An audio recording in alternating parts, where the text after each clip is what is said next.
के जिनके साथ अन्याय हो उनके साथ ऐतिहासिक न्याय करने का काम करेंगे। तहसील स्तर पर आईएएस, पीसीएस और तमाम प्रतियोगी परीक्षाओं के लिए सेंटर स्थापित करेंगे निःशुल्क, जहां गरीबों के बच्चों को अच्छी कोचिंग मिल जाए।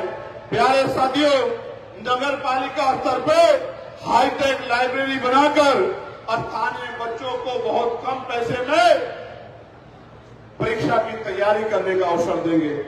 आशा बहनें, आंगनबाड़ी बहनें, भोजन माताएं, सहायिकाएं, तमाम बहनों को राज्य कर्मचारी का दर्जा दिलाने का काम करेंगे और जब तक राज्य कर्मचारी का दर्जा नहीं मिलता 25,000 रुपए का वेतन उनको दिलाने का काम करेंगे। मेरी बात का अभियान।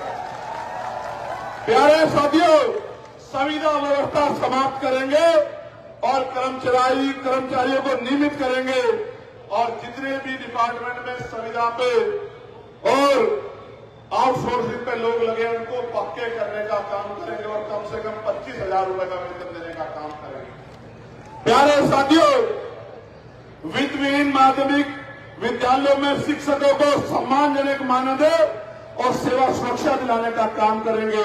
सहायता प्राप्त विद्यालयों में शिक्षकों और कर्मचारियों की सेवा सुरक्षा पुनः बहाल की जाएगी।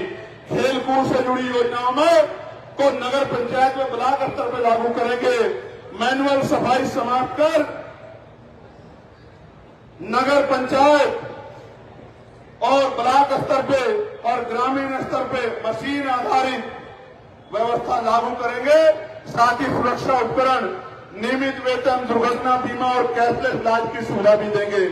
संविदा लाइनमैन, कई मैंने मामले देख लिए कि लगातार लाइनमैनों की जान जा रही है।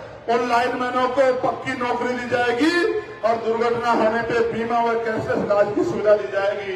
रेहड़ी और पटरी वालों को, छोटे व्यापारियों को वेंडिंग जोन बनाकर सुरक्षित बाजार उपलब्ध कराए जाएंगे।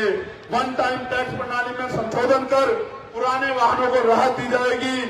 नर्सरी व्यवसाय को आसान ऋण और मुफ्त बिजली और सरकारी योजनाओं का लाभ दिलाया जाएगा। स्मार्ट मीटर की समस्या का समाधान किया जाएगा और कम से कम 300 यूनिट बिजली फ्री दी जाएगी। कितनी यूनिट? जोर से बताओ। पहले आता था 300-400 का बिल, अब कितना आता है? कितना आता है? अब आता है 3-4-5 हजार रुपए का। जैसे उत्तर प्रदेश में बिजली सोने के तारों में आ रही हो, पुराना बिजली का बिल माफ किया जाएगा और बिजली का रेट हाफ किया जाएगा। मेरी बात को आप याद रखना और 300 यूनिट बिजली फ्री दी जाएगी। प्यारे